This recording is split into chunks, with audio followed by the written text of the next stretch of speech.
अपना अपना स्थान ग्रहण कर लें।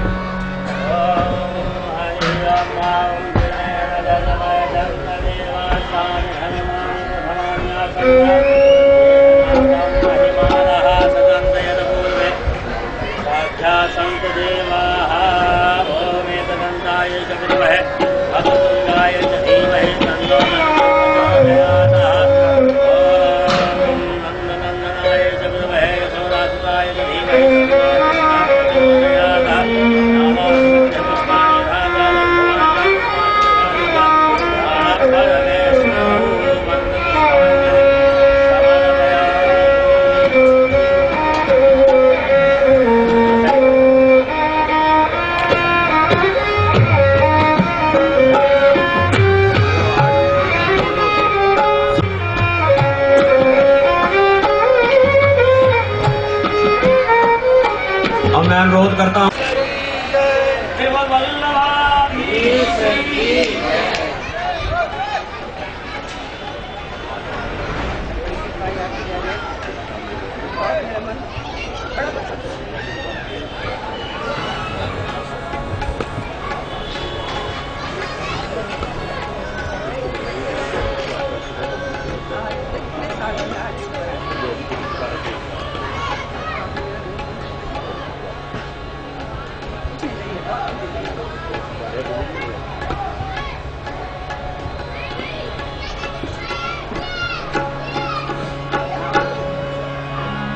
श्री वल्लभाधीश की जय।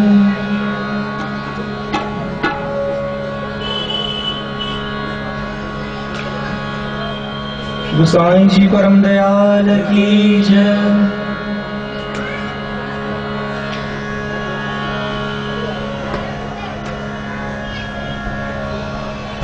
चलिए प्रणव भगवान शर्मा जी आगे बढ़िए ना।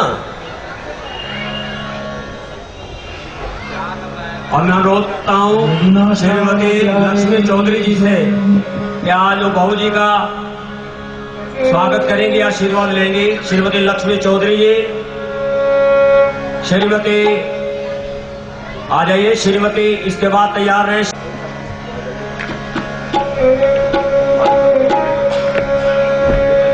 श्याम सुंदर श्री अमने महारानी जी की जय।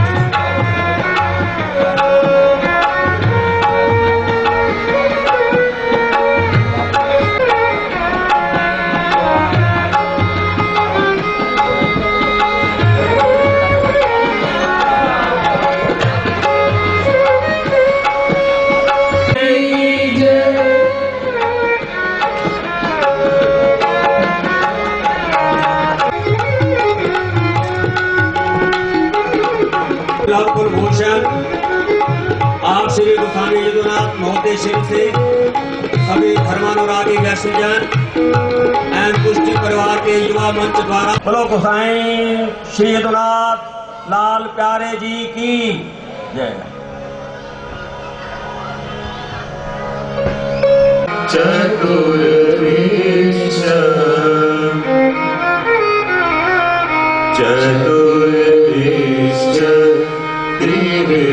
तथा षड्वी विराजिते योऽसौ पंचधा हृदये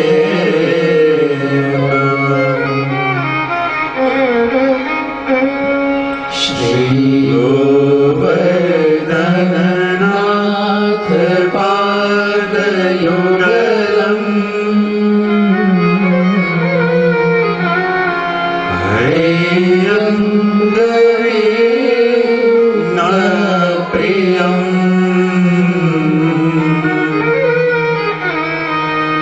नित्यं श्री मथुराधिपं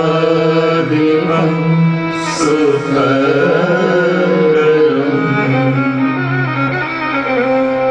श्री विठले शम्भुदा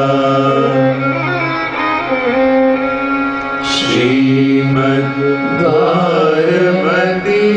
शगोकुलपति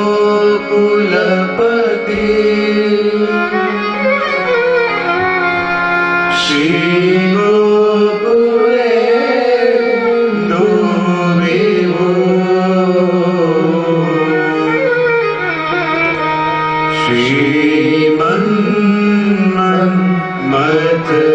श्रीमन्मथमोहनं नटवरम्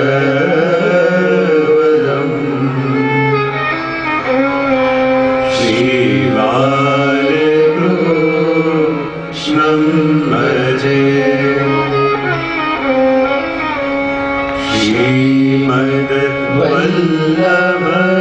श्रीमद्वल्लभविठलं गिरिधरम्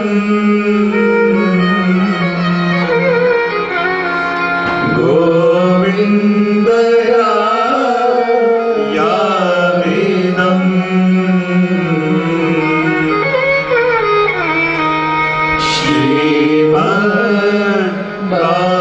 श्रीमद्बालकृष्ण गोकुलपति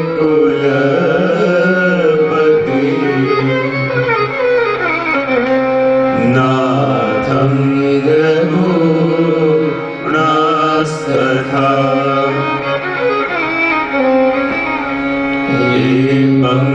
श्री यदुनायकं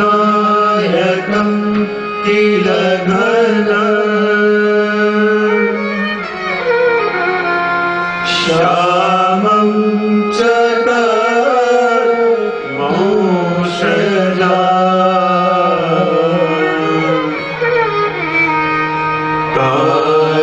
कालिन्दि स्वगुरुं गिरे गुरो विभो श्रीय प्रभो स्मरे भक्ताभिलाषा चरितानुसारी दुग्धादिचौरे नयशो विसारी तुम्हारी कानन्दित घोषधारी मम प्रभु श्री गिरिराजधारी मम प्रभु श्री गिरिराजधारी मम प्रभु श्री गिरिराजधारी व्रजाङ्गनावृन्द सदा विहारी अङ्गै दुहागा रतमोपहारी क्रीडारसावे शतमोभिसारी मम प्रभु श्री गिरिराजधारी मम प्रभु श्री गिरिराजधारी मम प्रभु श्री गिरिराजधारी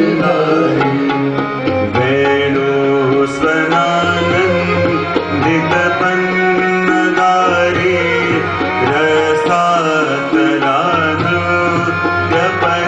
रसातलानृत्यपदप्रचारी क्रीडन्वयस्या कृतिदैत्यभारी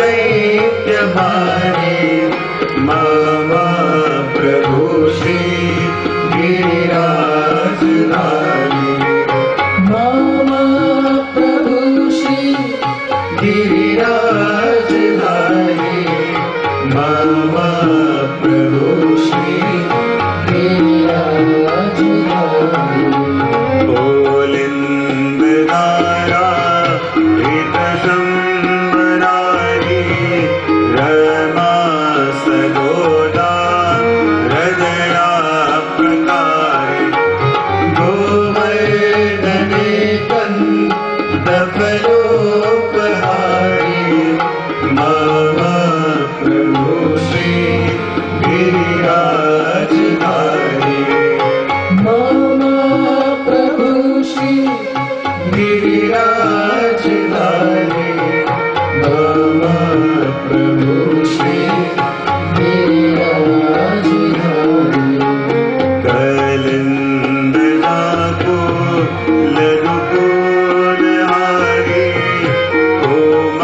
कुमारिकाका मतलाविकारी वृन्दावने को धनवृन्दचारी मम प्रभु श्री गिरिराजधारी मम प्रभु श्री गिरिराजधारी मम प्रभु श्री गिरिराजधारी व्रजेन्द्र सर्वाधिकक्षेमकारी महेन्द्र गैवाधिकदैवहारी वृन्दावने कन्दफलोपहारी मम प्रभु श्री गिरिराजधारी मम प्रभु श्री गिरिराजधारी मम प्रभु श्री गिरिराजधारी मनः कलाना प्रथमो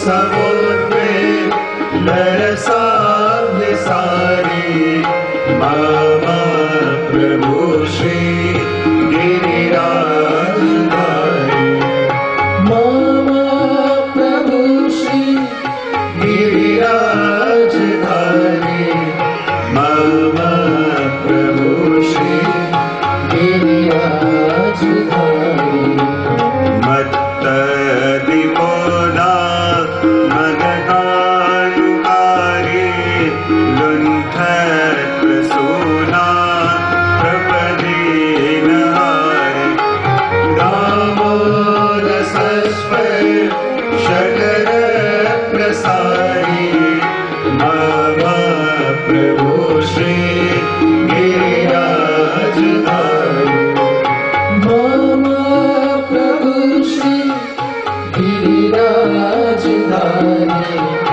मम प्रभु श्री गिरिराजधारी। बोलिए श्री गिरिराज धरण की जय, श्री वल्लभाधीश की जय, श्री गोवर्धननाथ की जय, श्याम सुंदर श्री अपने महारानी जी की जय, श्री गोसाई जी परम दयाल की जय, श्री गोपाल लाल प्यारे की जय, श्री हरिराय महाप्रभु जी की जय।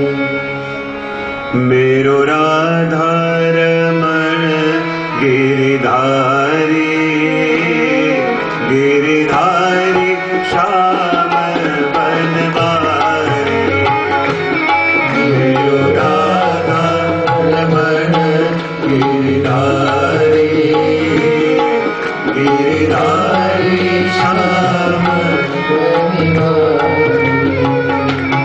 मेरो राधा रमण गिरिधारी गिरिधारी श्याम बनवारी मेरो आओ से तालियां बजाते बजाते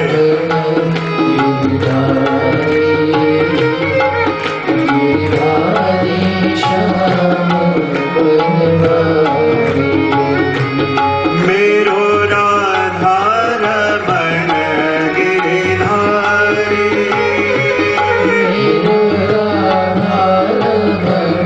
आओ से मेरो राधा रमण गिरिधारी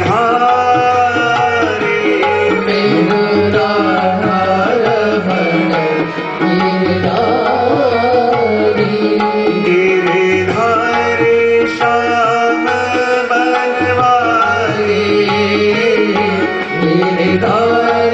श्याम बनवारी गिरिधारी श्याम बनवारी मेरो राधा रमण गिरिधारी गिरिधारी श्याम बनवारी मेरो राधा रमण गिरिधारी गिरिधारी श्याम बनवारी मेरो राधा रमण गिरिधारी मेरो राधा रमण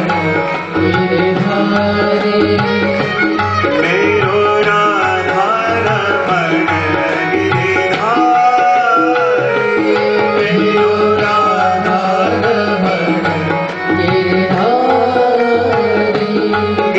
गिरिधारी श्याम बनवारी गिरिधारी श्याम बनवारी गिरिधारी श्याम बनवारी मेरो राधा रमण गिरिधारी गिरिधारी श्याम बनवारी मेरो राधा रमण गिरिधारी मेरो राधा रमण गिरिधारी मेरो राधा रमण गिरिधारी मेरो राधा रमण गिरिधारी गिरिधारी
गिरिधारी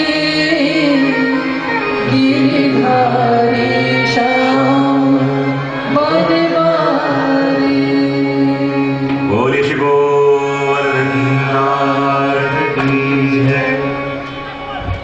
संजीव पद्मेश बाबा, विराजमान शास्त्री जी, इस दिव्य उत्सव के अंदर निमित्त बने मुख्य मनोरथी ऐसे पूरा चौधरी परिवार, सह मनोरथी सभी यजमान एवं जिसके तत्वाधान में ये पूरा आयोजन हो रहा है ऐसे पुष्टि परिवार युवा मंच के सभी सन्निष्ठ कार्यकर एवं श्रीनाथ जी के स्वरूप को जानने, मानने और प्राप्त करने के लिए आए मेरे सभी आत्मीजनों, आज अपनी इस यात्रा का तृतीय दिवस, तृतीय पड़ाव।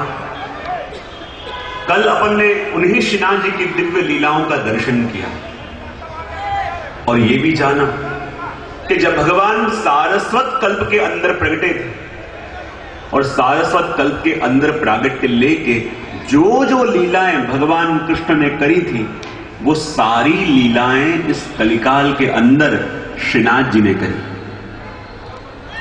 जैसे भगवान गोपियों के घर घर में जाके माखन चोरते और वो माखन चोरी लीला जैसे भगवान ने करी, वैसी ही लीला हमारे श्रीनाथ जी बाबा ने भी करी, जिसका दर्शन कल अपन ने किया और अनेक अनेक जीवों के ऊपर प्रभु कृपा का अनुभव कराते हैं। अब देखो हमारे श्रीनाथ जी बाबा की लीलाएं भी ऐसी हैं और हमारे श्रीनाथ जी बाबा सेवा भी उसी की लेवे कि जिसकी लेनी चाहे। और श्रीनाथ जी किसकी सेवा लेंगे और किसकी सेवा लेना चाहते हैं, इसमें अपने कोई कैलकुलेशन चलते नहीं। कई बार क्या होता है, अपन को लगे कि कोई वर्षों से सेवा कर रहा है, वर्षों से सेवा कर रहा है, लेकिन उसके ऊपर कृपा थोड़ी देर से हो, और कई बार लगे कि जीव अभी अभी सन्मुख हुआ और ऐसी कृपा प्रभु की हो जावे कि अपन को लगे कि वो वर्षों से कर रहा है, उस पर उतनी कृपा नहीं, और अभी अभी सन्मुख आया और उस पर इतनी बड़ी कृपा कैसे हो गई। तो कृपा में अपने मापदंड नहीं चलते कि इतना किया तो ही कृपा होगी। कृपा में अपने ये मापदंड भी नहीं चलते कि इतना इतना कर रहे हो तो ही कृपा होगी। कई बार मन में प्रश्न आ जावे, कितने वर्षों से कर रहे हैं, उन पे कृपा थोड़ी देर से हो रही है, लेकिन जो अभी अभी प्रभु के सन्मुख हुए और प्रभु ऐसी ऐसी कृपा करने लगे, ऐसा क्यों? तो कई बार मैं अपने प्रवचनों में कहता हूं, जैसे एक हॉस्पिटल के अंदर कोई पेशेंट आखिरी 6 महीने से एडमिट है और एक डॉक्टर रोज समय होए और उसको चेकअप करने के लिए जाए, और रोज के टाइम के हिसाब से जब आज चेकअप करने गया, वहीं किसी ने आके कहा कि डॉक्टर साहब इमरजेंसी केस आया है, तो डॉक्टर कहां जाएगा? जो 6 महीने से जमा है उसके पास, या इमरजेंसी केस आया उसके पास, कहां जाएगा?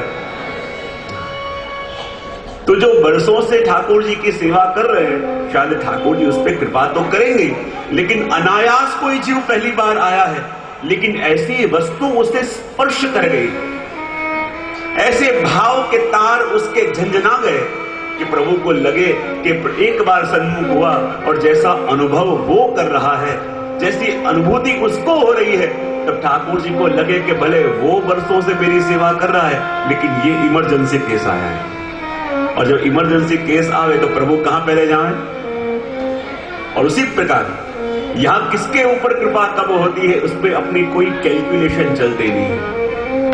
और हमारे श्रीनाथ जी बाबा ने भी ऐसी ऐसी जगह, ऐसे ऐसे जीवों के ऊपर कृपा करी, अपन को लगे इसके ऊपर कृपा हो गई, इसने ऐसा क्या किया था? लेकिन इस स्नेह के मार्ग में, इस प्रेम के मार्ग में अपना कोई कैलकुलेशन चलता नहीं। और कैसी कृपा हुई, श्रीनाथ जी बाबा अभी तो छोटे से मंदिर में विराज रहे हैं, छोटे से मंदिर के अंदर विराज रहे हैं, जो भी गोपी ग्वाल दही दूध लेके आवे अरोगा रहे हैं, अरोग रहे हैं, और सभी जीवों के ऊपर ऐसी ही कृपा हमारे श्रीनाथ जी बाबा कर रहे हैं। लेकिन अब श्रीनाथ जी बाबा को विचार आया कि जिसके लिए मुझे यहाँ आना हुआ है, जिसके लिए मेरा प्रागट्य हुआ है, अब वो कार्यों को थोड़ा फैलाना पड़ेगा।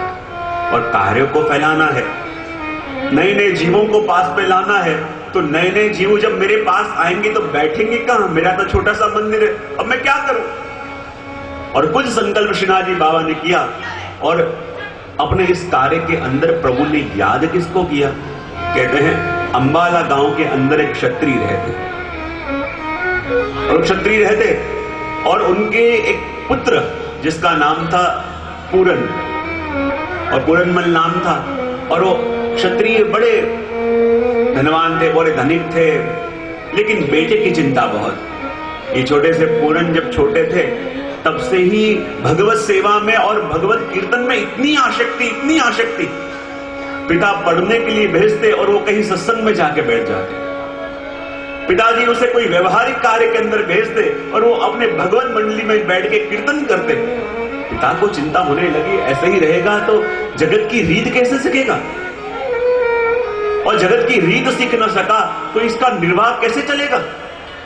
धीरे धीरे समय बड़ा होने लगा, पूरनमल भी जवान हुए, लेकिन जवान होने पर भी उनकी लौकिक में कहीं आसक्ति नहीं, और जब लौकिक में कहीं भी आसक्ति नहीं जा रही, माता पिता को चिंता होने लगी, ये बालक बड़ा के क्या करेगा, ये कैसे अपने संबंधों को निभाएगा, न कुछ काम करने जाता है, नहीं कुछ सीखने जाता है। प्रभु ने कितनी योग्यता इसके अंदर दी हुई है, लेकिन कुछ करता नहीं है। मेरे समझ में ये नहीं आ रहा कि इसका मैं क्या करूं। मां ने कहा कैसे करो, इसका ब्याह करवा देते हैं। यदि इसका ब्याह हो गया, घर में सुशील कन्या आ जाएगी, तो अपने आप इसका मन लौकिक में प्रवृत्त होगा। और ये सोच के पूरनमल का ब्याह करा दिया गया। घर में सुशील कन्या ब्याह के लेके आए, लेकिन बचपन से ही ऐसा वैराग्य उनके मन में था कि घर में ब्याह करके पत्नी को लेके आए हैं, लेकिन फिर भी उनका मन वैराग्य में, उनका मन लौकिक में लग नहीं रहा। बार बार माता पिता समझा के थक गए कि बेटा इस संसार के अंदर रह रहे हो तो संसार के धर्म निभाने पड़ेंगे, लेकिन पूरनमल को ये बात समझ में नहीं आती। पिता ने कहा कि अब मैं क्या करूं? बोले इसके अंदर कुछ कलाएं हैं, ऐसे करो किसी जौहरी के घर में इसे काम करने के लिए लगा दूं ताकि कुछ कलाएं सीखे। और कहते हैं कि पूरनमल जी को वहां के प्रसिद्ध जौहरी थे, उनके पास रखा गया, और पूरनमल जी के पास ऐसी कला थी कि थोड़े समय के अंदर रत्नों को परखना इतना सुंदर उन्होंने सीख लिया, इतना सुंदर रूप से रत्नों को परखने लगे कि बड़े बड़े देश के लोग उनके पास आते रत्नों को परखाने के लिए। और ऐसी योग्यता जब उनने पानी, पूरे गांव में उनकी खूब प्रसिद्धि फैलने लगी, और सेठ भी इतना पसंद था कि जिसको मैंने अपने काम पे रखा है, देखो रत्न परखने में ऐसा होशियार हो गया है कि इसकी योग्यता को देख के लोग दूर दूर से आते हैं। और उसने अपनी सारी रत्न परखने की बारीकियां भी उसको सिखा दी। लेकिन जहां सब कुछ अनुकूल चल रहा था, ऐसी प्रभु की लीला हुई कि पूरनमल क्षत्रिय के माता पिता दोनों का अवसान हो गया। और जहां माता पिता दोनों का अवसान हो गया, अब कोई कहने वाला नहीं रहा, और पूरनमल पूरा दिन काम काज छोड़ के भगवत मंडली में बैठे रहते, सत्संग करते रहते। पत्नी ने कह थक गई, वो भी अपने पियर चली गई, और यहां कहने वाला कोई न रहा। सारी संपत्ति तो मिल गई है, इसलिए उनका नाम पूरनमल सेठ हो गया, और पूरनमल सेठ के रूप से उनको जानने लगे। लेकिन थोड़े दिन जब व्यतीत हुए, घर में कोई न था, पत्नी भी चली गई, और अकेले जब बैठे हुए हैं तो एक रात्रि को एक अद्भुत घटना घटी। बोले क्या हुआ? जब पूरनमल रात को सो रहे थे, और कहते हैं रात्रि के समय एक भगवत स्वरूप का दर्शन उन्हें हुआ। वो चौंक गई, ये कौन है? और जैसे ही प्रकाश दिखाई दिया, और उसमें श्रीनाथ जी ने दर्शन दिए, और श्रीनाथ जी ने दर्शन देके आज्ञा करी, देख पूरनमल, मैं तुझे आज्ञा करता हूं कि तू जदीपुरा यहाँ पे आ, मैं यहाँ गिराल जी में प्रगटा हूं, और मेरे लिए भव्य मंदिर बना, और तू जो मंदिर बनाएगा मैं उसी के अंदर विराजमान होऊंगा। और जैसे ये स्वप्न देखा, पूरनमल चौंक के उठ गए। क्या ये स्वप्न था कि हकीकत थी? जिसने मुझे दर्शन दिए वो कौन थे? उन्हें कभी मैंने देखा नहीं है, न उनकी कभी सेवा करी है, न ही मैं उन्हें जानता हूं। तो जिन्होंने मुझे स्वप्न में दर्शन दिया वो कौन देव है, वो कौन है? समझ में नहीं आया। सभी से पूछा कि ऐसा वर्णन वाले देव आपने कहीं देखे? कोई जानने में समर्थ नहीं था। तब कहा उन्होंने मुझे आज्ञा करी है कि तो जतीपुरा, वहां गोपालपुर में आओ। और पूरनमल ने क्या किया? अपनी सारी संपत्ति निकाल दी, उसका जो भी द्रव्य आया वो सब द्रव्य इकट्ठा करके और ब्रज में आने के लिए निकल गए अंबाला से। और उसी समय आगरा के अंदर एक मिस्त्री जिनका नाम था हीरामणि, उसको भी श्रीनाथ जी ने ऐसा ही स्वप्न दिया और कहा कि तुम यहाँ आओ, मैं गिरिराज में प्रगटा हूं, यहाँ मेरा भव्य मंदिर बनाओ और मैं उसी के अंदर विराजूंगा। यहाँ से हीरामणि चलते चलते आए, वहां अंबाला से पूरनमल क्षत्रिय आए और पूछते पूछते जब जदीपुरा में पहुंचे, श्री गिरिराज जी की तरहड़ी पे पहुंचे, बोले वो देव कहां प्रगटे हैं? बोले देव श्री गिरिराज जी के ऊपर प्रगटे हैं। और जैसे ही चलते चलते पूरनमल ऊपर गए, उसी समय दर्शन बंद हो गए थे। पूछा कि यहाँ कौन से देव विराजते हैं? बोले यहाँ तो वल्लभ के देव श्री देव दमन विराजते हैं। और जहां ये नाम सुना, पूरनमल को लगा कि जरूर ये वही देव होने चाहिए कि जिन्होंने मुझे स्वप्न में आज्ञा करी थी। और कहते हैं जिस समय दर्शन खुले और दर्शन खुलते ही जैसे ही श्रीनाथ जी के दर्शन पूरनमल क्षत्रिय ने करे, आंखों से अश्रु आने लगे कि हे प्रभु, मैंने तो कभी आपको जाना नहीं, कभी पहचाना नहीं, और आपका ये कार्य करने के लिए आपने मुझे चुना। और जैसे ही श्रीनाथ जी के दर्शन करे, रोम रोम कृत्य कृत्य हो गया, आंखों से अश्रुधारा बहने लगी। और जैसे ही पूछा कि देव किसके हैं? बोले तो श्री महाप्रभु जी के देव हैं और उन्होंने मुझे कुछ आज्ञा करी है, मैं क्या करूं? बोले अभी नहीं, 2 दिन के बाद श्री महाप्रभु जी पधारने वाले हैं, आप अपने मन की बात उनको कहना। बोले ठीक है। लेकिन पूरनमल जब वापस लौटे रेडी पे, और जहां रात्रि विश्राम उन्होंने किया, रात को सो नहीं पाए। बार बार श्रीनाथ जी की वही मधुर मुस्कान, वही श्रीनाथ जी के नेत्र, वही श्रीनाथ जी का मुखारविंद पूरनमल क्षत्रिय को दर्शन देता है और पूरनमल क्षत्रिय को व्याकुल कर देते हैं। पूरनमल विचार करने लगे, ये कौन से देव हैं जो मुझे ऐसे बेचैन कर रहे हैं? न तो इनको कभी मैंने पहले देखा था, नहीं इनकी कोई सेवा करी है, नहीं इनके संग कोई चर्चा करी है, लेकिन ये कौन देव है जिसने मेरे मन को एक ही झलक में ऐसे हर लिया कि बस सोने नहीं देते। नेत्र बंद करूं और वही श्रीनाथ जी दिखाई देते हैं, आंखें खोलूं और ये आंखें उन्हीं को ढूंढती हैं। और ऐसी दशा हो गई, पूरी रात सो न पाए, वही मंदिर की ध्वजा को देखते रहते। कहते हैं ऐसा तो क्या जादू कर दिया है इस देव ने, जिसको मैंने कभी देखा नहीं था, लेकिन आज ये दशा हो गई है कि उनके बिना रहा न जाए। उनके बिना एक एक पल ऐसे बीत रहा है कि मानो गुनाह कर रहा हूं उनके बिना जी के। ऐसी दशा पूरनमल क्षत्रिय की हो गई। विचार करो, यदि जानते हो और रोज सेवा करते हो और कृपा हो समझ में आवे, इसको कभी देखा नहीं था। कई बार नींद में सोते सोते उड़ जावे, बाहर आके श्रीनाथ जी की ध्वजा को देखने लगे और कहने लगे ये कौन देव ऐसे हैं जो ऐसी कृपा करते हैं कि जीव के अधिकार को भी नहीं देखते, जीव के साधन को भी नहीं देखते, उन्होंने आज तक क्या सेवा करी ये भी नहीं देखते, बस जिसके ऊपर कृपा की मोहर लगाना चाहते हैं उसी पे कृपा की मोहर लगा देते हैं। ये कैसे देव हैं? आके सोने का प्रयत्न किया, सो नहीं पाए।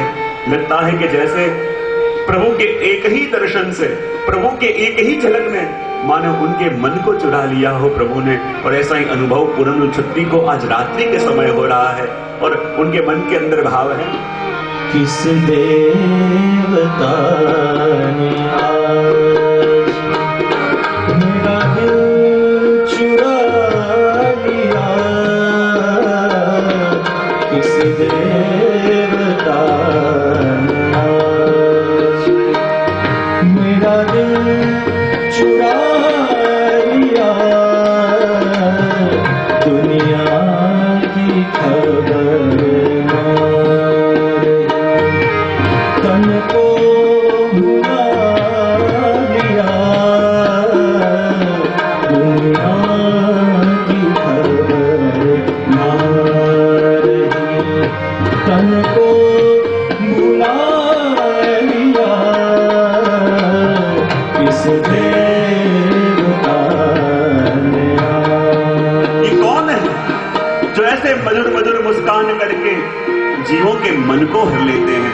ये कौन है जो मधुर मधुर हंस के जीवों की चित्त की वृत्ति को हर लेते हैं? ये कौन है कि जिन्होंने मेरे दिल को चुरा लिया, मेरे दिन को चुन लिया? इसलिए तो कह रहे हैं, रहता था पास में सदा, लेकिन छुपा हुआ, रहता था पास में सदा, लेकिन छुपा हुआ,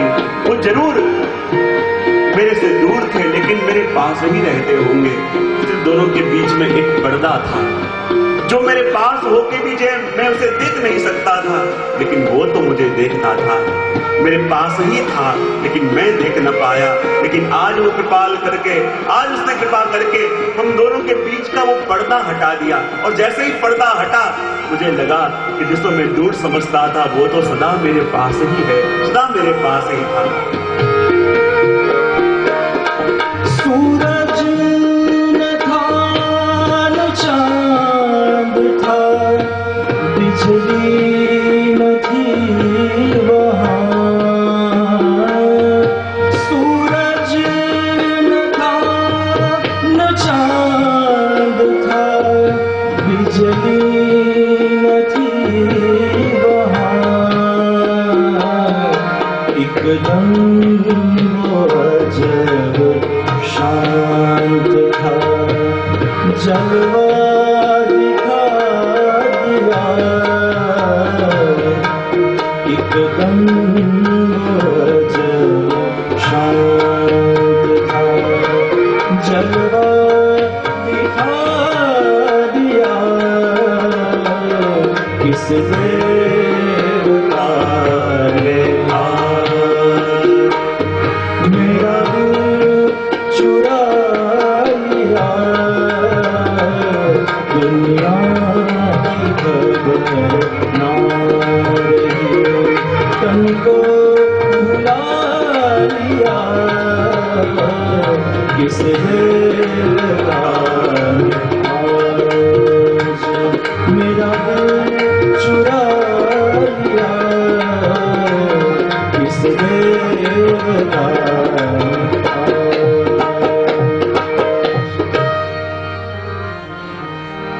पूरी रात सो न पाए।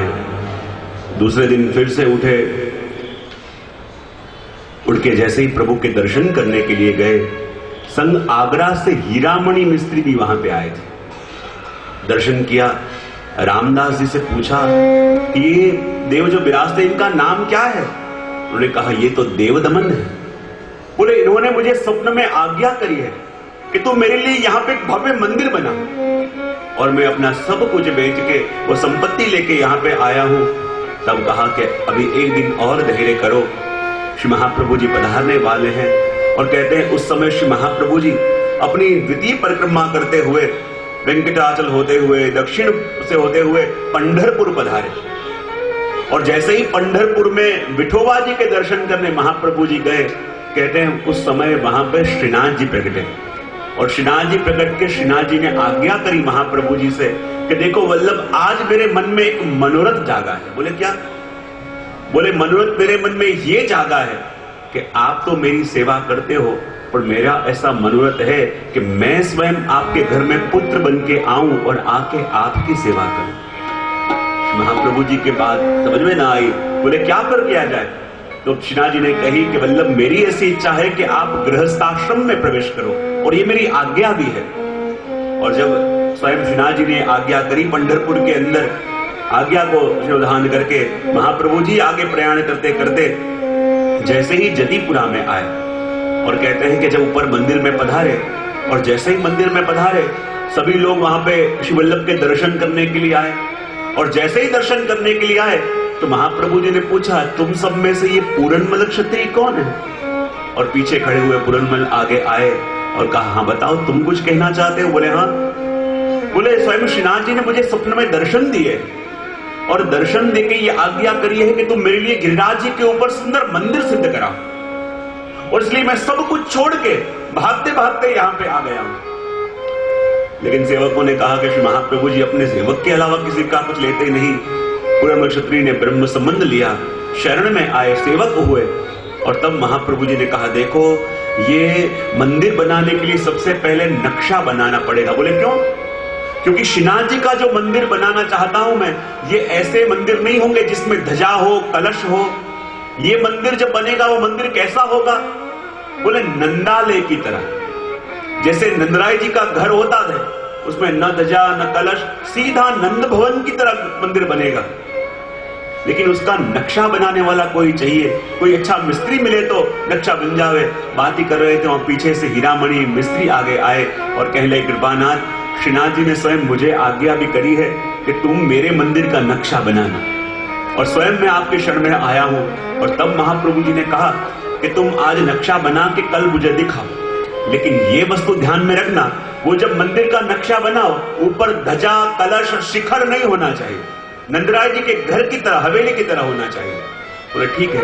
और कहते हैं दूसरे दिन आश्चर्य हुआ कि जैसे महाप्रभु जी ने कहा था वैसा ही मंदिर का नक्शा बना के जब हीरामणि मिस्त्री और पुरंदर क्षत्रिय आए और जैसे ही नक्शा महाप्रभु जी के पास रखा और रखते ही आश्चर्य हुआ, क्या देखा कि नक्शे के अंदर शिखर आ गया, ध्वजा आ गई, कलश आ गया। महाप्रभु जी ने कहा, मैंने आपको कहा था कि नंदराय जी की घर की तरह मंदिर बनाना है, इसमें शिखर, ध्वजा, कलश नहीं आनी चाहिए। बोले कृपानाथ, हम सही कह रहे हैं, जैसे आज्ञा आपने करी वैसा ही नक्शा बनाया, लेकिन आपके सामने लाए पूरी रेखाएं फिर गई। बोले कैसे हो सकता है, फिर से बना के लाओ। दूसरे दिन पुरंदर क्षत्रिय ने और हीरामणि मिस्त्री ने जैसे महाप्रभु जी ने कहा वैसे फिर से नक्शा बनाया, नंदालय का, नंद भवन की तरह घर का बनाया नक्शा, और फिर नक्शा लेके श्री महाप्रभु जी के सामने रखा और रखते ही सारी रेखाएं घूम गई, उसमें ध्वजा आ गई, कलश आ गया, शिखर आ गया। महाप्रभु जी ने कहा ऐसा कैसा नक्शा बनाया, मैं तुम्हें बार बार कहा था इसमें ध्वजा, कलश, शिखर नहीं होना चाहिए, मेरे सामने नक्शा बनाओ। और कहते हैं तीसरी बार जब महाप्रभु जी के सामने बैठ के नक्शा बनाया गया कि जैसे महाप्रभु जी ने कहा था, लेकिन जैसे ही नक्शा पूरा हुआ देखते देखते सारी रेखाएं फिरने लगी, और रेखाएं फिरते फिरते शिखर आ गया, ध्वजा आ गई, कलश आ गया। और तब महाप्रभु जी को भगवत संकेत मिला और महाप्रभु जी ने दमला जी की और हर्षानी जी की ओर दृष्टि करके कहा कि अब श्रीनाथ जी की इच्छा जगोद्धारक स्वरूप से विराजने की लग रही है, इसलिए यहाँ पे अब देवालय की रीति रखेंगे। और कहा कि बहुत समय तक श्रीनाथ जी बाबा यहाँ विराजेंगे, और यहाँ विराजने के बाद यवनों के उपद्रव का बहाना करके यहाँ से कहीं और बढ़ाएंगे, और बहुत लंबे समय तक वहां विराजेंगे, बहुत वैभव बढ़ेगा, और फिर से एक समय ऐसा आएगा कि वहां से श्रीनाथ जी वापस श्री गिरिराज जी की तरहेटी पे पधारेंगे, और श्रीनाथ जी की तरहेटी पे मंदिर बनवा के और श्रीनाथ जी वहां विराजेंगे। ऐसे शब्द कहे श्री महाप्रभु जी ने, और जहां महाप्रभु जी ने ये शब्द कहे और कमला जी ने भी ये भाव को हृदय में दृढ़ किया, और जहां मंदिर बनने की शुरुआत होने वाली थी, मुहूर्त निकाला गया, और मंदिर बनाने की जो नींव खुदने वाली थी उसका मुहूर्त भी अक्षय तृतीया का निकला, और अक्षय तृतीया का मुहूर्त निकला।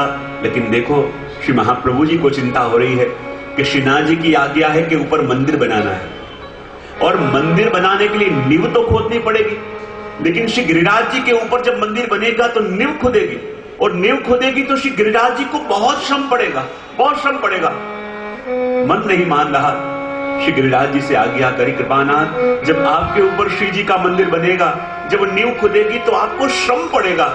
लेकिन गिरिराज जी ने आज्ञा करी कि यदि मेरे श्रीनाथ जी बाबा यहाँ सुख से विराजेंगे, मेरे श्री जी को यहाँ विराज के सुख मिलेगा, तो मुझे मिलने वाली एक एक पीड़ा मुझे इतना सुख देगी, इतना सुख देगी कि जिस सुख की बराबरी कोई कर नहीं सकता।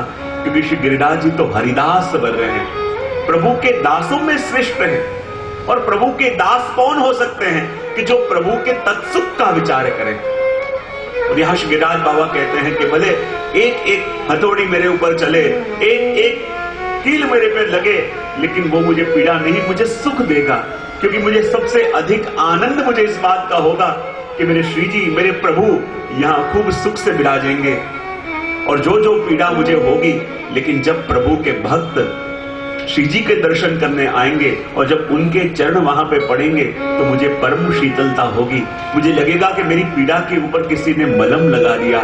ऐसा सुख मुझे मिलेगा कि जब मेरे श्री जी के दर्शन करने के लिए उनके जीव वहां पे आएंगे, क्योंकि श्री गिरिराज बाबा हरिदास बन रहे हैं, प्रभु के दासों में श्रेष्ठ। और दास तो वही हो सकता है, देखो जीवन में सबसे मुश्किल कार्य कोई है तो वो है दास होना। क्योंकि दास यानी कौन? दास यानी देखो सेवक तो हो सकते हैं, लेकिन दास जल्दी नहीं होया जाता। आप दीक्षित हो के सेवक तो हो जाओगे, लेकिन दास किसको कहते हैं? दास वही हो सकता है कि जिसकी खुद की कोई चॉइस नहीं रहती, जिसकी खुद की कोई इच्छा रहती ही नहीं। जैसे स्वामी रखे, जैसे स्वामी कहे, उसी में निर्वाह करना, उसी के अलावा और कुछ ना विचारना, वही तो दास है। दास किसको कहते हैं? कि स्वामी के एक सुख के लिए कुछ भी करने को तैयार हो जाए, स्वामी के एक वचन के लिए अपने आप को कुर्बान करने को तैयार हो जाए, वही तो दास है। सेवक तो अपन सब हो सकते हैं, लेकिन दास बनना सरल नहीं है। एक एक स्वामी के वचन के ऊपर, जब वो राजा थे, उनका एक सेवक था, दास था, और पूरी सभा के बीच में राजा ने अपने दास को बुलाया और कहा, देखो ये मेरा ऐसा सेवक है कि मैं जो कहूं मानने को तैयार है। भरी सभा के बीच में राजा ने एक कीमती मणि दिया कि मैं जानता हूं तू बहुत गरीब है, मैं जानता हूं तुझे द्रव्य का बड़ा संकोच है, लेकिन कीमती रत्न मैं तुझे दे रहा हूं। देखिए रत्न बहुत कीमती है, तेरी 21 पेड़ियां तर सकती हैं। वहां काफी जौहरी बैठे हुए थे। दास से कहा कि देख पूछ ले इसकी कीमत कितनी है। किसी से पूछा, किसी ने कहा इस हीरे की कीमत तो कम से कम 10 लाख है, दूसरे ने कहा इसकी कीमत कम से कम 1 करोड़ है, किसी ने कहा इसकी कीमत कम से कम 100 करोड़ है, चौथे ने कहा ये तो ऐसा कीमती हीरा है कि इसकी कीमत कोई लगा ही नहीं सकता, अनमोल हीरा है। दास ने कहा स्वामी अब क्या करूं, और मजाक में राजा ने कह दिया इसे फेंक दे, और सेवक ने वो हीरा लेके सीधा फेंक दिया और हीरा चूर चूर हो गए। राजा खड़े हो गए सिंहासन पे, विचार करने लगे मैंने तो मजाक में किया था कि फेंक दे, ये तो इतना अनमोल हीरा था कि जिसकी कोई कीमत लगा नहीं सकता, तेरा पूरा जीवन बदल जाता, तो ये तूने हीरा फेंक क्यों दिया? तब उस सेवक ने कहा मैं तो दास हूं, और कोई हीरा कितना भी कीमती हो सके, लेकिन मेरे स्वामी के मुख से निकले हुए वचनों से ज्यादा कीमती कोई हीरा हो नहीं सकता। जब मेरे स्वामी ने कहा इसे फेंक दे, और जब फेंक देने को कहा फिर तो और कोई विचार करने के लिए मुझे गुंजाइश ही नहीं रहती। और ऐसी दृढ़ता जब आ जावे तो मानो जीव दास हुआ है। और दास कौन? कि जो स्वामी के सुख के अलावा और कुछ सोच ही ना पावे, स्वामी के सुख से अलावा और उसे कुछ विचार ही ना आवे। जैसे स्वामी रखे उसमें आनंद है, जैसे प्रभु रखे उसमें आनंद। ये दृढ़ता जिसके अंदर आने लगे तो मानो अब दास धर्म फलित हो रहा है। सेवक तो सब कोई हो जाते हैं, लेकिन दास तो कोई विरला ही होता है। और ये तो हरिदास वर्य, प्रभु के दासों में श्रेष्ठ ऐसे श्री गिरिराज बाबा है कि जो अपने सुख का लेश मात्र भी विचार न करके, मात्र जब भी विचार करें अपने श्री जी के सुख का विचार करते हैं। इसलिए तो मैं कई बार अपने प्रवचनों में कहता हूं कि प्रभु को प्रेम करने वाले जगत में अनेक प्रकार के जीव हैं, पर 3 प्रकार के जीवों की चर्चा आती है अपने वहां। एक तो प्रभु को प्रेम किया उस कुब्जा ने, प्रभु को प्रेम किया वो 16,000 रानियों ने, और प्रभु को प्रेम किया उन गोपियों ने। तीनों ने प्रभु को प्रेम किया, लेकिन तीनों के प्रेम में फर्क क्या था?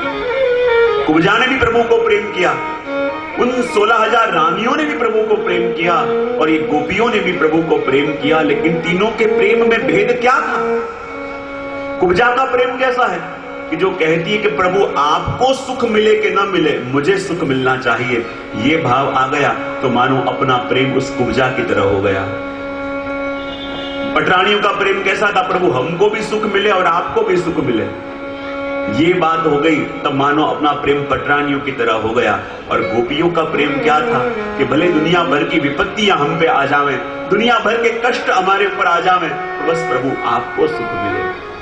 जब जब भी भगवान गोपियों से कहते अरे गोपियों कुछ तो मांगो, अरे गोपियों कुछ तो कहो कि मैं तुम्हें क्या दूं, तब गोपियां कहती यदि प्रभु देना चाहते हो तो एक ही वस्तु हमें चाहिए। बोले क्या?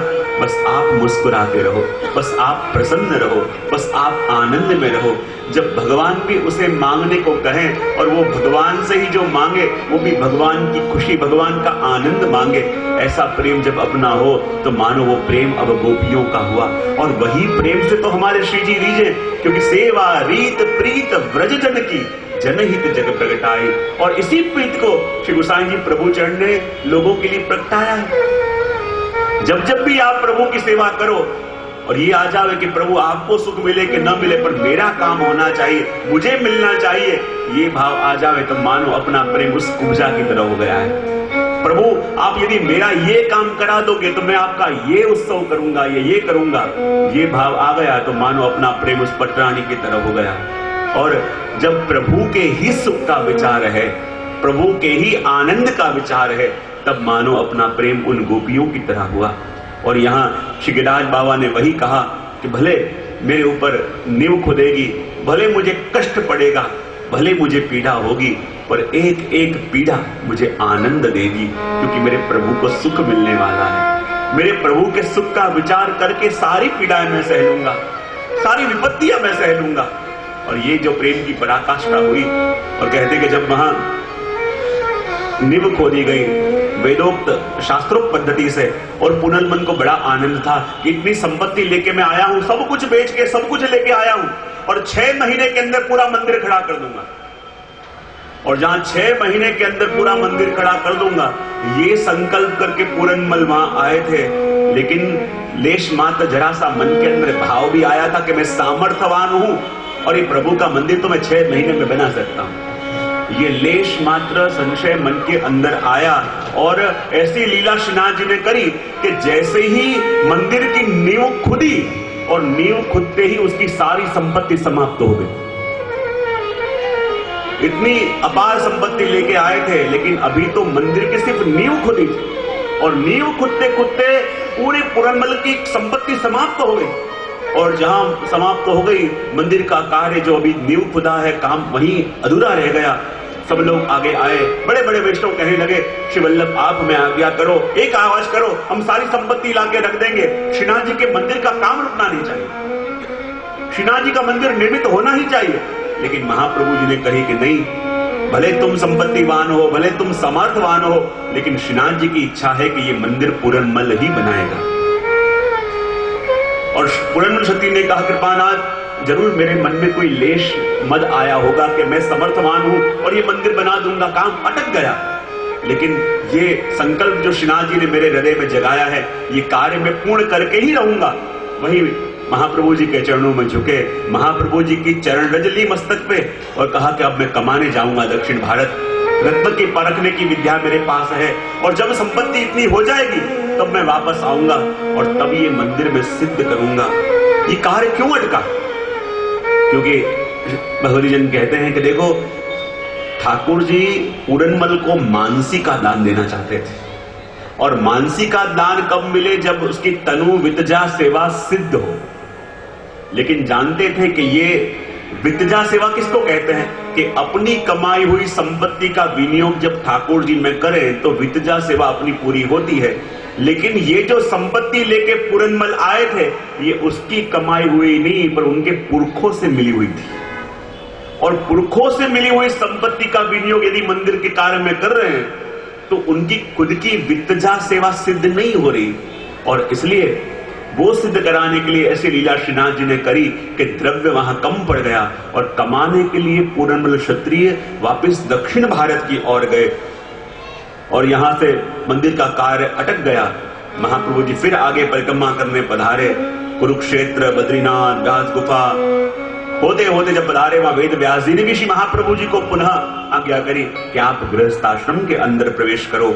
और जब प्रभु ने भी आज्ञा करी, व्यास जी ने भी आज्ञा करी, और तब श्री महाप्रभु जी वहां से पदार्पण करते करते काशी पधारे, और वहीं पे मधुमंगल नाम के ब्राह्मण की कन्या महालक्ष्मी, उनसे आपके विवाह की बात चलने लगी।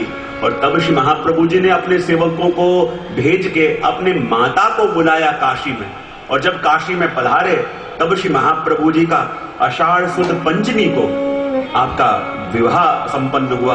और जब विवाह हुआ, आपके सेवक दूर दूर से आए, श्री महाप्रभु जी का विवाह हुआ, सभी ने ये दिव्य दर्शन का लाभ लिया, मंगल बधाइयां गाई, मंगल कीर्तन गाए, क्योंकि श्री महाप्रभु जी का ब्याह आज हुआ है। सभी को बड़ा आनंद हुआ। और फिर ब्याह के बाद श्री महाप्रभु जी वहीं अडेल गांव में जाके आपने अपना निवास किया और वहीं अपने कार्य का प्रारंभ किया। यहाँ धीरे धीरे समय व्यतीत होने लगा, और श्रीनाथ जी अब एक एक अपने जो सेवक हैं कि जिनकी सेवा लेना चाहते हैं, उनको अब एक एक करके श्री महाप्रभु जी से जोड़ रहे हैं। और वही याद आई जिसकी सेवा श्रीनाथ जी अब लेने वाले हैं आगे, ऐसे रामदास सांचोरा। रामदास औचोरा गुजरात के एक सांचारा परिवार के अंदर ही उनका जन्म हुआ, लेकिन माता पिता का अवसान हो गया, गृहस्थी में रह ना सके। और कहते हैं जब चलते चलते वो जा रहे थे तो उन्हें एक दृश्य देखा। बोले क्या देखा? बोले एक आदमी रो रहा है और उसके सामने उसका बैल मरा हुआ पड़ा है, और बैल मरा हुआ पड़ा है और बैठ के आदमी रो रहा है, अरे मेरा बैल मर गया, अरे मेरा बैल मर गया। रामदास जी ने आके पूछा तुम रो किसके लिए रहे हो? बोले मेरा बैल मुझे छोड़ के चला गया, इसलिए रो रहा हूं। बोले छोड़ के कहां चला गया? वो तो तुम्हारे सामने बैठा हुआ है, सामने तो पड़ा हुआ है। बोले नहीं नहीं नहीं, मेरा बैल मुझे छोड़ के चला गया, यानी वो मर गया। बोले तुम रो किसके लिए रहे हो? तुम किसको जानते थे? शरीर को जानते थे? बोले नहीं नहीं, उसके प्राण चले गए। बोले प्राण को तुमने कभी देखा था? बोले नहीं। तुमने किसको देखा था? बोले शरीर को देखा था। तो शरीर कि जिसको तुम जानते थे वो तो तुम्हारे सामने है, और जिसके लिए तुम रो रहे हो उसको तुमने कभी देखा नहीं था। तो जब तुम रो रहे हो तो किसके लिए रो रहे हो? विचारने लगा वो व्यक्ति रोते रोते, बात भी ठीक है कि जिस बैल को मैं जानता था मैं तो इस शरीर को जानता था, अब यो भी नहीं कह सकता कि ये मुझे छोड़ के चला गया। बोले जिसको मैं जानता था वो तो मेरे सामने पड़ा है, अब इसकी आत्मा के लिए मैं रो रहा हूं ऐसा भी नहीं कह सकता, क्योंकि उसको तो मैं जानता ही नहीं था, उसको तो मैंने देखा ही नहीं था। विचार करने लगा कि बात ठीक है, मैं रो रहा हूं पर किसके लिए रो रहा हूं? तब उसने कहा सेठ जी बुरा मत मानना, आप इसलिए नहीं रो रहे कि आपको इस शरीर से आसक्ति थी, इसलिए नहीं रो रहे आप कि उसको उसके प्राणों से आपकी आसक्ति थी, आप इसलिए रो रहे हो कि ये बैल मर गया, आपका नुकसान हुआ, आपको नया बैल लाना पड़ेगा, खर्चा करना पड़ेगा, ये चीज पीड़ा दे रही है। और सेठ जी ये बात याद रखना, जिस प्रकार आप बैल के लिए रो रहे हो कि अब हमारा कौन गुजारा करेगा, जब आप ये देह छोड़ के जाओगे और घर वाले जब रोंगे वो भी इसी के लिए रोंगे, अब ये नहीं रहा तो हमारा गुजारा कौन चलाएगा। और जहां ये शब्द सुने उसे क्रोध आया और जैसे ही मारने के लिए दौड़ा, रामदास जी भागते भागते गए और एक संग द्वारिका जा रहा था उसके संग जुड़ गए और चलते चलते द्वारिका में आए और वहां पता चला कि श्री महाप्रभु जी पधारे हैं। और जैसे ही महाप्रभु जी के पदार्पण का समाचार उन्हें मिला, वो भी चलते चलते गए। श्री महाप्रभु जी के दर्शन जब हुए, साक्षात पुरुषोत्तम रूप की अनुभूति भई, और जहां प्रभु के दर्शन हुए ब्रह्म समझ लिया और कहा कि मुझे आपके पास ही रख लो, मुझे आपकी सेवा में ही रखो। महाप्रभु जी ने सेवा में रखा कुछ दिन, और कहते हैं जानबूझ के उसे सूखी रोटी अरोगाने के लिए देते प्रसाद में। सभी को अच्छा मिलता उसे सूखी रोटी देते, लेकिन रामदास जी की दृढ़ता इतनी, सब लोग कहते हैं तुम इतना इतना कार्य करते हो, इतनी सेवा कर रहे हो, लेकिन तुम्हें सूखी रोटी क्यों? जब रामदास जी कहते मेरे वल्लभ के अलावा मेरा हित कोई जानता नहीं है, वो मेरी अधिक सेवा लेना चाहते हैं, इसलिए तो कहते हैं यदि भारी भोजन देंगे तो मुझसे कार्य नहीं होगा, और कार्य नहीं होगा तो मैं कर पाऊंगा। मेरे से अधिक हित का विचार मेरे वल्लभ के अलावा कौन कर सकता है?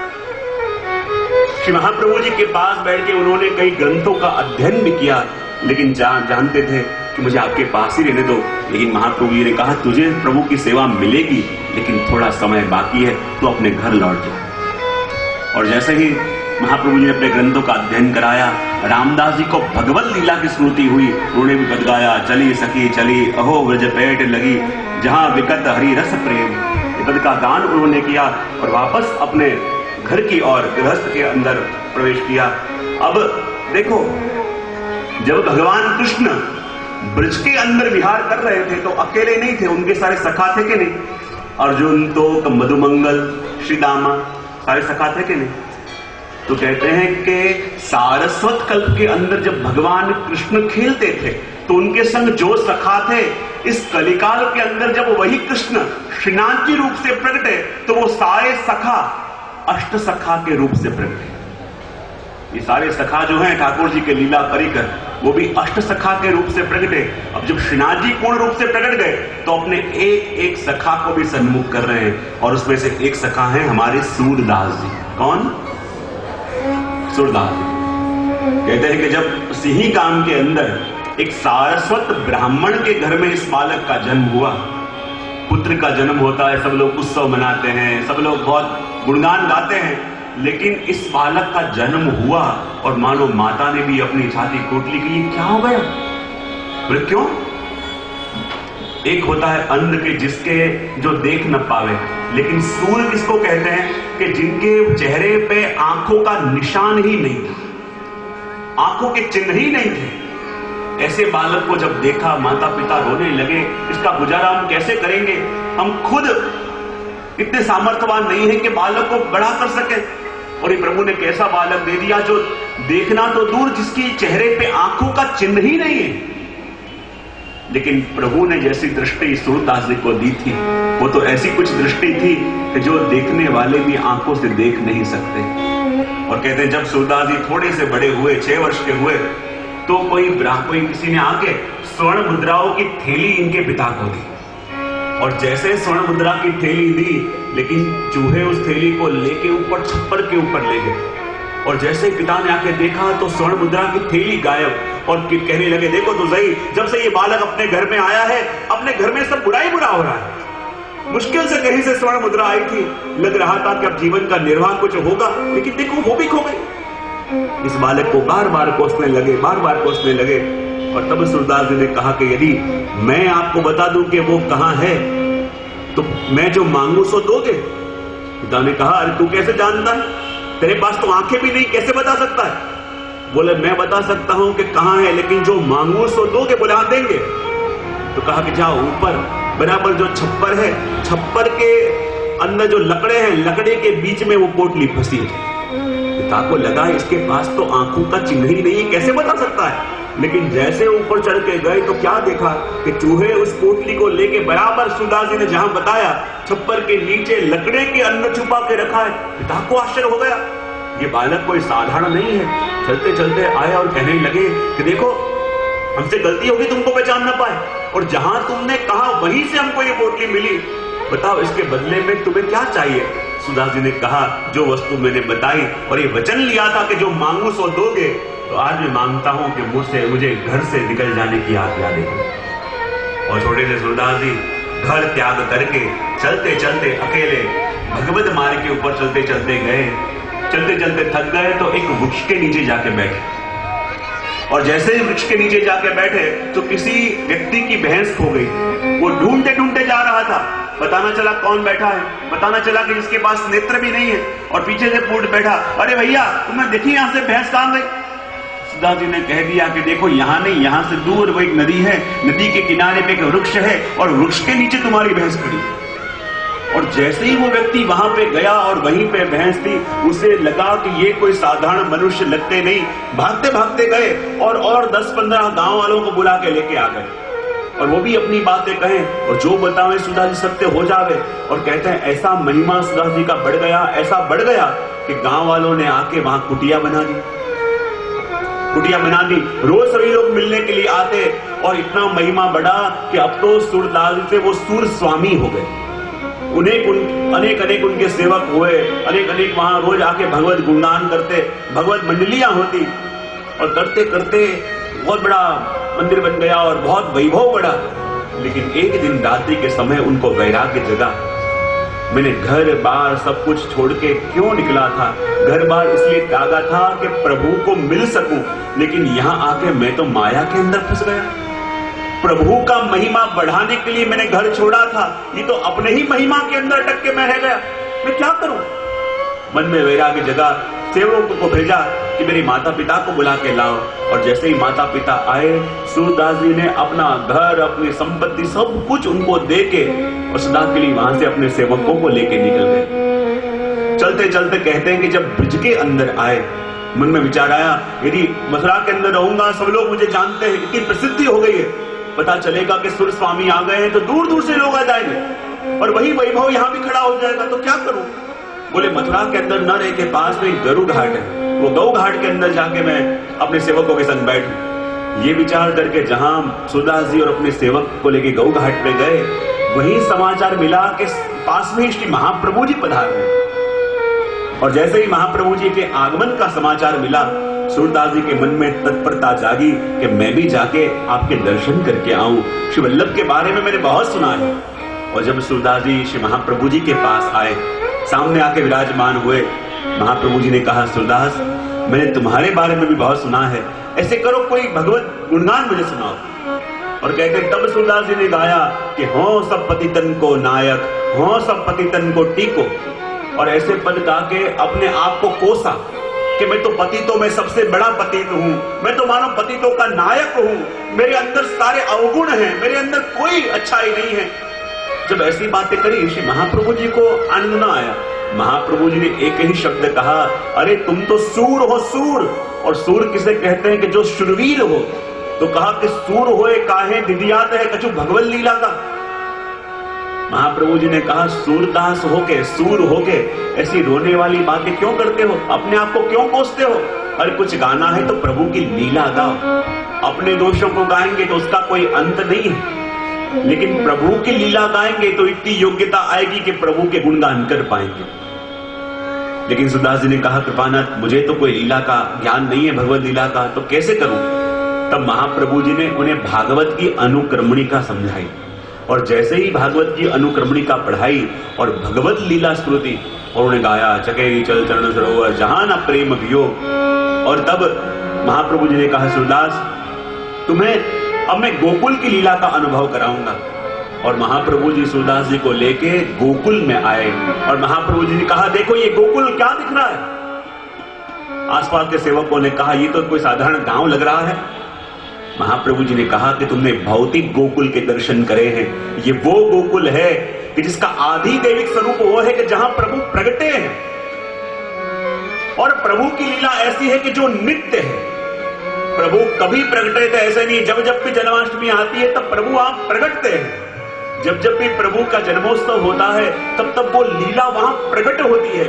कहा देखो सूरदास ये आदि दैविक गोकुल के दर्शन में आपको कराऊं। और जैसे ही भागवत जी का संबंध करा के श्री महाप्रभु जी ने उन्हें अलौकिक दृष्टि प्रदान करी। और जैसे ही गोकुल के अंदर दृष्टि सूरदास जी ने करी और क्या देख रहे हैं कि सामने नंदालय है, नंदालय के अंदर प्रभु का प्रागट्य हुआ है और ये बधाई पूरे ब्रज के अंदर फैल रही है। गोपियां भागती भागती प्रभु के दर्शन करने जा रही हैं। जब ये नंदालय की लीला का दर्शन हुआ तो उन्होंने गाया ब्रज भयो महर के पूत। ब्रज भयो महर के पूत, जब यह बात सुनी आनंदे सब लोग, गोकुल गणित सुनी ब्रजपुर पुण्य रूपी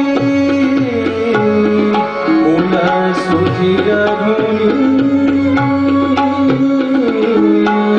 ग्रह लग्न नक्षत्र बलि कीनी वेद धुनी। ब्रज भयो महर के पूत जब यह बात सुनी, सुन आनंदे सब लोग गोकुल गणित धुनी। प्रभु के प्रागट्य का समाचार सुना और पूरे ब्रज के गोपियों के मन में कैसा आनंद आया और कैसी गोपियां दौड़ रही थी। वो सारा अनुभव और सारा दर्शन सूरदास जी को होने लगा। कोई गोपी भागती हुई जा रही थी, देख लाला भयो लाला भयो। वह सामने से गोप आ रहे हैं, नृत्य करते करते वो भी भाग रहे हैं। वो सूरदास जी एक एक दृष्टि से देख रहे हैं कि पूरी ब्रज की लीला, ये पूरी सारस्वत कल्प की लीला मानो प्रकट हो गई। आगे बढ़कर कहते हैं सुन धाई सब ब्रज नारी, सहज सिंगार किए, तन पहरे नूतन चीर, काजर नैन दिए, कसी कंचु की तिलक लीलाट, शोभित हार किए, कर कंकण कंचन हार, मंगल साज लिए। भक्तों से सूरदास जी को श्री महाप्रभु जी ने ऐसी दृष्टि दी कि जो सूरदास जी के जिनके पास नेत्र नहीं है, लेकिन क्या वर्णन कर रहे हैं कि जब नंदालय के अंदर नंद महोत्सव हो रहा है, सुनी धाई सब बजनारी, और जितनी भी गोपियां हैं वो भागती भागती नंद महोत्सव मनाने के लिए जा रही हैं, और कैसे सहज श्रृंगार किए। अब देखो सूरदास जी की दृष्टि कितनी सूक्ष्म हो रही है। सहज श्रृंगार गोपियों ने करे हैं, तन पहरत नौतन चीर, नए नए चीर, नए नए वस्त्र गोपियों ने धारण करे हैं, काजल नयन दिए। यहाँ तक के गोपियों के आंखों में जो गोपियों ने काजल लगाया है वो दर्शन भी सूरदास जी को हो रहे हैं। कसी कंजों की तिलक लीलाट शोभित हार ये, कर कंकण कंचन धार, मंगल साज लिए। और गोपियां कैसे कैसे मंगल साज ले लेके, किसी के हाथ में वस्त्र हैं, किसी के हाथ में खिलौने हैं, किसी के हाथ में सुंदर मिठाइयां हैं, और नंदालय में नंदराय जी को बधाई देने के लिए गोपियां भाग रही हैं। पूरी सारी लीला का दर्शन सूरदास जी को पूरी पूरा वर्णन करने के बाद नंदालय का तो वर्णन किया, लेकिन जब सूरदास जी एक एक गोपी के घर के अंदर क्या भाव था और गोपी के घरों का वर्णन करने लगे, श्री महाप्रभु जी ने कहा ये लीला का अधिकार और किसी को नहीं है। और जहां विशेष वर्णन करने लगे तो महाप्रभु जी ने सूरदास जी के मुख पे हाथ रख दिया और आधी पंक्ति स्वयं पूरी करी, और महाप्रभु जी ने ये पंक्ति कही कि सुरसूर सपन की यह गति जो हरि चरण भरे। महाप्रभु जी ने सूरदास जी अंतिम सुन सुर सबन की यह गति, जे हरि चरण भजे, जे हरि चरण भजे। ब्रज भयो महार के पूत, जब यह बात सुनी, सुनी आनंद सब लोग, गोकुल गणित सुनी। और ऐसी अलौकिक लीला का अनुभव हमारे सूरदास जी को प्रभु ने करवाया, और कहते हैं कि शिवल्लभ की ऐसी कृपा सूरदास जी के ऊपर हुई कि जैसी जैसी लीलाएं ठाकुर जी और स्वामी जी करते, वो दर्शन करके सूरदास जी बराबर वैसे ही पदों से उनका वर्णन करते। लेकिन एक दिन तो ऐसी कृपा हुई, ठाकुर जी और स्वामी जी विहार कर रहे हैं और उनका दर्शन करके सूरदास जी वैसे पद गा रहे हैं, लेकिन वही स्वामी जी चलते चलते आए और कहे सूरदास आज हमारे मन में एक मनोरथ है। सूरदास जी ने कहा क्या प्रभु? बोले मनोरथ यही है कि आज तक तो जैसी जैसी लीला हमने करी वैसे वैसे आपने पद गाए, जैसी जैसी लीला हमने करी वैसे वैसे आपने पद गाए, पर आज ऐसा मनोरथ है कि जैसे जैसे पद आप गाओ वैसी वैसी लीला हम करें। और जब ये मनोरथ स्वामी जी के मन में जागा, और कितनी पराकाष्ठा कि दर्शन करके तो प्रभु स्वयं गावे, लेकिन कहे जैसा गाओ और जो गाओ सो लीला हम करें, ऐसा हमारा मनोरथ है। ऐसे ठाकुर जी स्वामी जी सूरदास जी के अधीन हुए, ऐसी कृपा उनके ऊपर हुई, क्योंकि प्रभु के सखा जो हैं। समय धीरे धीरे काल चक्र बढ़ने लगा और कई वर्षों के बाद पूरनमल क्षत्रिय दक्षिण भारत से अखूट संपत्ति कमा के वापस आए, और इतना आनंद मन में हो गया कि देखो वर्षों का मेरा जो मनोरथ था, वर्षों पहले श्रीनाथ जी ने जो आज्ञा करी थी कि प्रभु का नूतन नंदालय सिद्ध हो, नूतन मंदिर बने, लेकिन वो कार्य किसी कारणवश अधूरा रह गया। लेकिन अब इतनी संपत्ति प्राप्त करके मैं आया हूं और मैंने खुद ने कमाया है, खुद के परिश्रम से मिली है, जरूर श्रीनाथ जी का मंदिर सिद्ध होगा। और अकूट संपत्ति लेके वहां पे वापस आए और कहने लगा सभी को सूचना दे दी गई, सभी मिस्त्रियों को, सभी कारीगरों को, सभी को सूचना दी गई कि मंदिर का जो कार्य वर्षों से रुका हुआ है वो कार्य पुनः प्रारंभ होगा। और जहां मंदिर का काम धीरे धीरे शुरू होने लगा, और श्रीनाथ जी अपने सारे सखाओं को एक एक करके अपनी लीला में जोड़ने वाले। श्रीनाथ जी को चिंता है मंदिर तो बन रहा है, लेकिन उसका अधिकार संभालने वाला अधिकारी जब तक नहीं आएगा तो मंदिर का कार्य कैसे बढ़ेगा। और वो अधिकारी कौन? हमारे गुजरात के ही चिलोत्रा के अंदर एक कणवी के वहां एक बालक का जन्म हुआ, वहां के मुखी थे, पूरे गांव के मुखी, और उनके घर में बालक का जन्म हुआ। इतना भव्य नंदोत्सव किया, बड़े बड़े ब्राह्मणों को बुलाया, बड़े बड़े वेद संपन्न ब्राह्मणों को बुलाया, खूब पूजन किया उनका, दान दक्षिणा दी, बड़े बड़े जोशियों को बुलाया और कहा देखो तो सही, एक का एक पुत्र मेरे हुआ है, इतना बड़ा मुखी और मेरे वहां पुत्र हुआ, बताओ इसका भाग्य कैसा है। तब बड़े बड़े ऋषियों ने कहा कि ये तो कृष्ण का दास है, इसलिए इसका नाम कृष्ण दास ही रखना, ये बहुत बड़ा भक्त होगा। बोले अच्छा, लेकिन बताओ तो सही मेरे संग इसके संबंध कैसे रहेंगे, मेरा इकलौता बेटा है, कैसे रहेंगे संबंध। तब ब्राह्मण चुप हो गए। बोले क्यों जवाब, के संग नहीं रहेगा। और मानो उन पिता के ऊपर तो वज्रघात हो गया कि जिस बेटे के जन्म से इतना आनंद किया, इतना उत्सव मनाया, और उसी के लिए कह दिया गया कि मेरे संग नहीं रहेगा। और कहते हैं कि जब कृष्णदास जी 12 वर्ष के थे और उनके पिता ने कुछ गलत कार्य किया, और जब गलत कार्य किया और गलत कार्य होते हुए छोटे से कृष्णदास जी ने देख लिया, लेकिन जब गवाही देने की आई तो कृष्णदास जी ने पिता के विरोध में यानी सत्य के पक्ष के अंदर गवाही दी। और जब पिता के विरोध में गवाही दी, पिता नाराज हो गए कि देखो तो उसे कैसा बेटा मिला है, मेरे ही विरोध में गवाही दी। लेकिन सत्य का पक्ष लेके पिता का घर छोड़ने की नौबत आई और कृष्णदास जी पिता का घर छोड़ के निकले। चलते चलते 12 छोटे बालक जा रहे थे, वहीं किसी ने सुना कि श्री गिरिराज जी के ऊपर श्रीनाथ जी का नया मंदिर बन रहा है, कोई बहुत बड़ा सेठ आया है, वो अकेला मंदिर बनवा रहा है। श्रीनाथ जी के प्रागट्य के बारे में कृष्णदास जी ने भी सुना था। बोले मैं भी वहां पे जाऊं, प्रभु के दर्शन करके आऊं। और छोटे से कृष्णदास जी चलते चलते चलते चलते जब गिरिराज जी पहुंचे और जैसे ही श्रीनाथ जी के दर्शन करने गए, वहां महाप्रभु जी आरती कर रहे थे और आरती करते हुए दर्शन कृष्णदास जी को हुए। और जैसे आरती हुई, महाप्रभु जी कहा कृष्णदास तुम आ गए, और कहते उनको नाम निवेदन करवाया। नाम निवेदन करा के भगवत लीला की स्मृति हुई। कृष्णदास जी ने पद गाया, श्री वल्लभ पतित उदाहरण जान। और उस समय श्री महाप्रभु जी से पूछा, कृपानाथ अब मेरे लिए क्या सेवा है। महाप्रभु जी ने कहा देखो कृष्णदास, ये नूतन मंदिर का कार्य प्रारंभ हो गया है और उस मंदिर के कार्य के अंदर अनेक सेवकों की जरूरत पड़ेगी, तो क्या तुम भी यहाँ सेवा में रहोगे।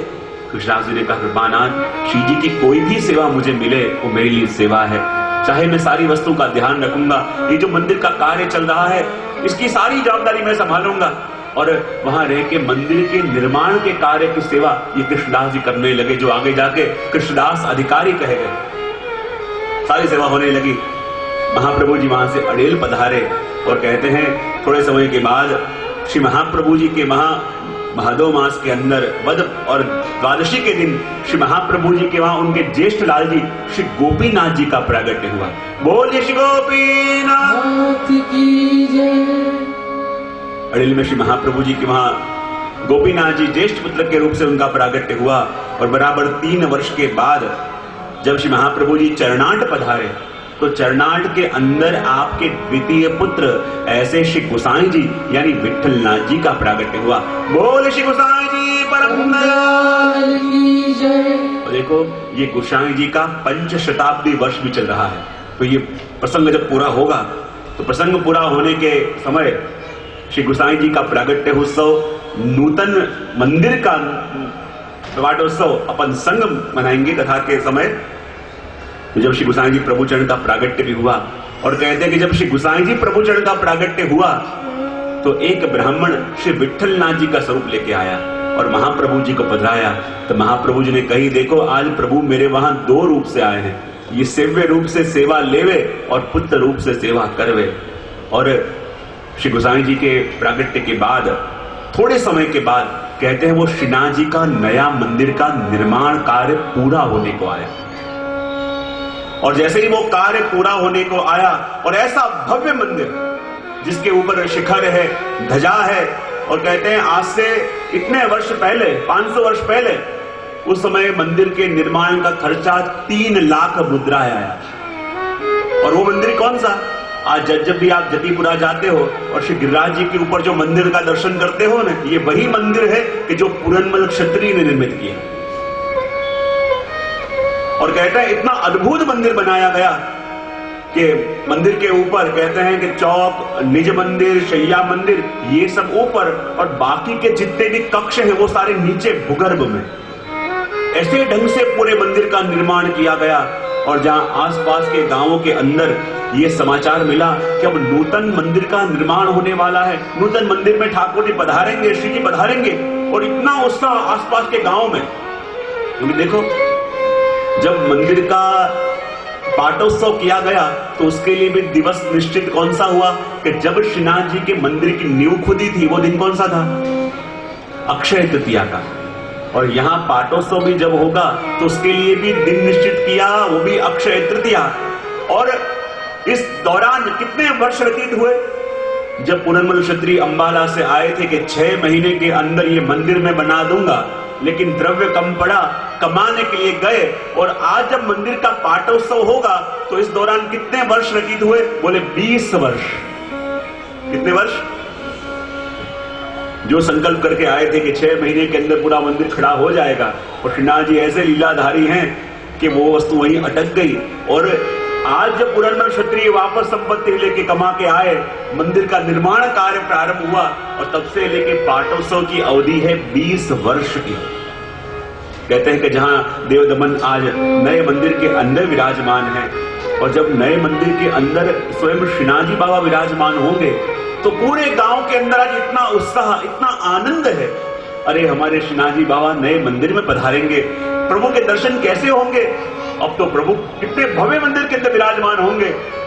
कईयों के मन में खुशी भी है, कई के मन में कहीं कहीं पीड़ा भी है कि अब तो इतने वैभव में प्रभु विराजेंगे, तो क्या हमारे दही दूध प्रभु आरोगेंगे? क्या हमारा दही दूध भी प्रभु को आनंद से अनुकूल आएगा कि नहीं? मन के अंदर ये भाव भी आ रहे हैं, लेकिन ये भाव भी है कि नहीं, हमारे श्री जी तो सुख से विराजेंगे, हमारे श्रीनाथ जी तो आनंद विराजेंगे।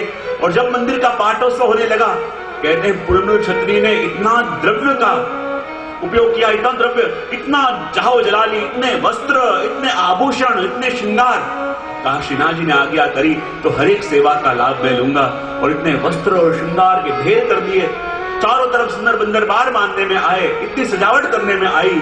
दूर दूर से सारे वैष्णव आज प्रभु के दर्शन करने आ रहे हैं, और जहां दूर दूर से वैष्णव प्रभु के दर्शन करने के लिए आए, और कहते हैं जब पहली बार सब लोग, पूरा भवन खचाखच वैष्णव से भरा हुआ है, क्योंकि आज पाटोत्सव के दर्शन खुलेंगे। और जब पूरे वैष्णव से हॉल भरा हुआ है, और जैसे ही पाटोत्सव के दर्शन खुले और श्रीनाथ जी के अद्भुत श्रृंगार, ऐसे श्रृंगार देख के सभी दंग रह गए। आज किसी की दृष्टि हट नहीं रही, किसी के नेत्र पलक नहीं रहे, और अपलक नेत्र से सब लोग श्रीनाथ जी के दर्शन कर रहे हैं, सभी के मनोरथ पूरे हो रहे हैं। और जहां रामदास चौहान सारी व्यवस्था मंदिर की कर रहे हैं, सभी कुम्मन दास जी सुंदर कीर्तन गा रहे हैं, बधाई का एक पंक्ति बधाई की, बधाई को दिन को श्री महाप्रभु तिलक कर रहे हैं।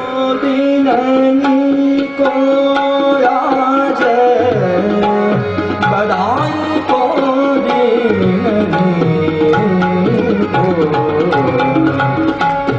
नंद घर जसोमती जायो, लाल राम तो पीतो राज, बधाई को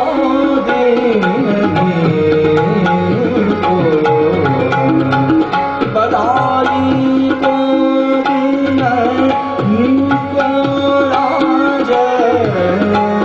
बधाई को